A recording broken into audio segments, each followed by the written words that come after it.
night. I thought it was over. I really did. The house was quiet again. No voices, no tension. Just me and my thoughts. I sat on the couch, lights dim, staring at nothing. You ever have one of those moments where everything finally slows down and all the emotions you ignored start catching up to you?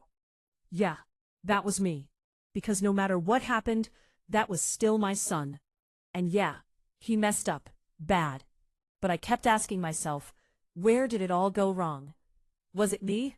Did I raise him wrong? Did I give too much? Too little? Or did he just change? I sighed, leaned back, closed my eyes for a second, and then knock, knock. Soft this time. Not aggressive, not demanding. Different energy. I opened my eyes slowly. Didn't move right away. Another knock. I stood up, walked to the door, heart beating just a little faster. And when I opened it, it was him. Jason. But this wasn't the same Jason from earlier. Nah. This one looked broken. His eyes were red, face tired, like he hadn't stopped thinking since he left. For a second, neither of us said anything.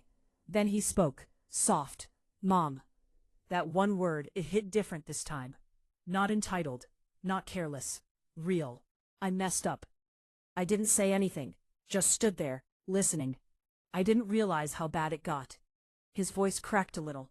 I let things slide. I didn't stand up for you. Pause. And I hurt you. There it was. The truth.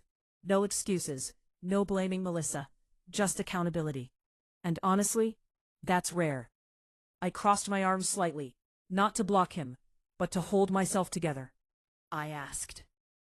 He looked down, then back at me. Because when you said you wanted to know if I loved you without the money, pause, that messed me up. Silence. I realized I didn't even act like your son anymore. That one. Yeah, that one hit me. He took a step closer. I don't care about the money, Mom. I raised an eyebrow slightly. He shook his head quickly. No, for real, I mean it. I just want you back. Now here's the thing. A lot of people would fold right there, open the door, hug it out, act like nothing happened. But life doesn't work like that. Pain doesn't disappear overnight. Respect isn't rebuilt in one conversation. So I looked at him, really looked at him, and I asked one simple question. If I was still broke, would you be standing here right now? Silence. He didn't answer right away. And that told me everything. But then, he nodded slowly. Yeah, honest. Not perfect, but honest. And sometimes, that's enough to start with. I stepped aside, opened the door wider. He walked in, slowly. Like he wasn't sure he deserved to. We sat down. No rush, no pressure. Just conversation. Real conversation. For the first time in years. We talked about everything. What went wrong, what changed, what needed to change. And yeah, it wasn't easy, but it was real. After a while, he looked at me and said, "What about Melissa?" I took a deep breath. "That's your responsibility," I said calmly. "I'm not here to fight your battles, but I won't accept disrespect anymore." Clear, simple, boundaries. He nodded. I understand. And for the first time, I believed him. Before he left, he stopped at the door, turned back. "Thank you for not giving up on me." I smiled slightly. "I didn't. Pause. But I did stop letting you take me for granted." "That part matters." He nodded again, then walked out. And as I closed the door, I realized something. This was never about money. Not the $80,000 a month. Not the house. Not any of it. It was about respect. Your worth. And not letting anyone, even your own family, make you feel like you don't have one. Because at the end of the day, money can change your life. But self-respect, that's what saves it. Because sometimes the real wealth is knowing when to walk away and when to give someone one last chance. It's funny how things don't just fix themselves overnight. Yeah, We talked. Yeah, he apologized. But life? Life doesn't reset that easy. A few days passed, and for the first time in a long time, Jason actually showed up again. Not loud, not demanding, just normal. He knocked, waited. When I opened the door, he had coffee in his hand. For you, he said. Small gesture, but it meant something. I took it. Appreciate it, I said. He didn't try to come in right away. Didn't assume, didn't act like he owned the place. Good, he was learning. Can I come in? He asked. Now that? Yeah, that was new. I stepped aside. Yeah, he walked in, looked around again. But this time, no shock, no greed, just awareness. We sat down, same couch. So, what now? He asked. Straight to the point. I liked that. I leaned back. What do you think happens now? He paused, actually thought about it. I think I gotta fix things. Start with your wife, I said calmly. That hit. He exhaled slowly. Yeah, about that. Here we go. She's not taking this well. I raised an eyebrow. No surprise there. He nodded. She thinks you lied to us. I let out a small laugh. Funny, I said, because I remember her telling me to get out. Silence. Jason rubbed his hands together. She feels like you owed us. There it was again. That word. Owed. I leaned forward slightly. Let me make something clear, I said. My money was never the problem. Pause. That was. He didn't argue. Didn't defend her. Good sign. I know, he said quietly. Then he looked up at me. She wants to come talk to you. I didn't answer right away. Because this part mattered. People don't just get access to you after they disrespect you. I'll think about it, I said. Not yes, not no. Boundaries. That evening, I was sitting outside on the patio, watching the sun go down, when I saw her. Melissa. Walking across the street. Alone. Slow steps. No attitude this time. Interesting. She reached the door, paused, then knocked. Not loud, not aggressive. Different energy. I opened the door, and for the first time since I met her, she didn't speak right away. She looked nervous. Can we talk? She said softly. That right there, unexpected. I stepped aside. Come in. She walked in slowly. Didn't sit until I did. Respect. Finally. We sat in silence for a moment. Then she spoke. I was wrong. No excuses. I watched her closely. I thought. She hesitated. I thought you were just depending on us. I didn't react. Let her finish. I didn't see your value. There it was. The truth. Not pretty, but real. And when I found out about the money, she shook her head slightly. It made me realize I wasn't just wrong. Pause. I was disrespectful. Silence filled the room again. Now here's the thing. Apologies sound nice, but they don't erase behavior.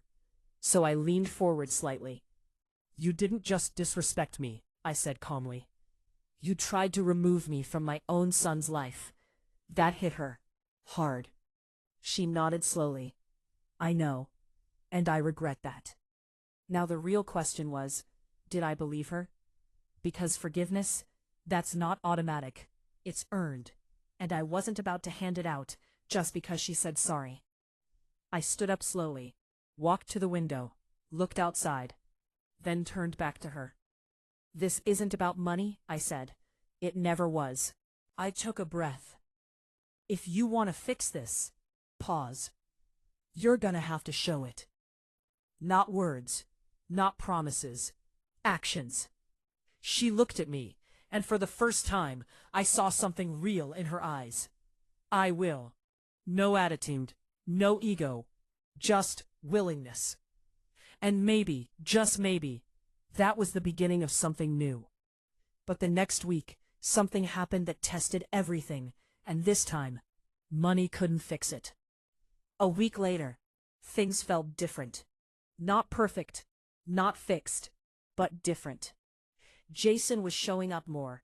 checking in, calling, even helping out around the house without being asked. Yeah, that part mattered. Melissa? She kept her distance at first, respectfully. No random comments, no slick remarks, no attitude. Just quiet effort. And honestly, I noticed.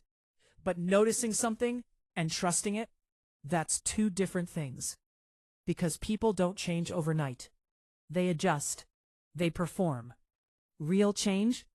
That shows up under pressure. And life has a funny way of applying that pressure right on time. Jason. His voice? Tense. Mom, you busy? I could tell right away.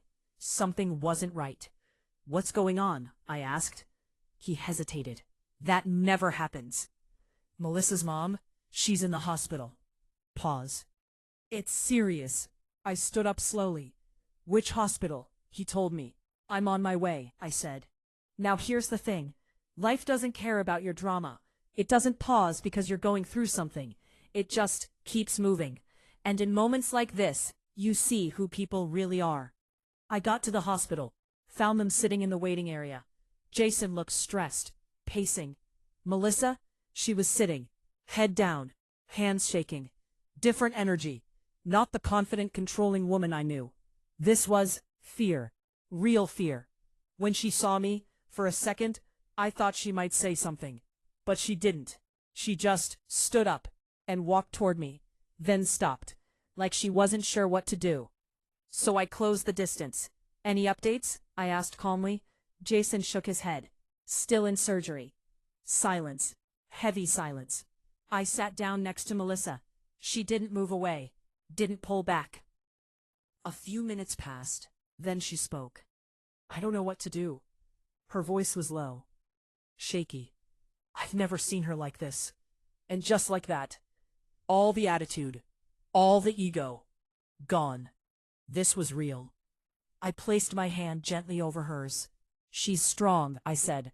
Simple, but steady. She nodded, but I could tell she needed more than words. So I stayed. Hours passed. No complaints. No distractions. Just presence. And sometimes, that's the most powerful thing you can give someone.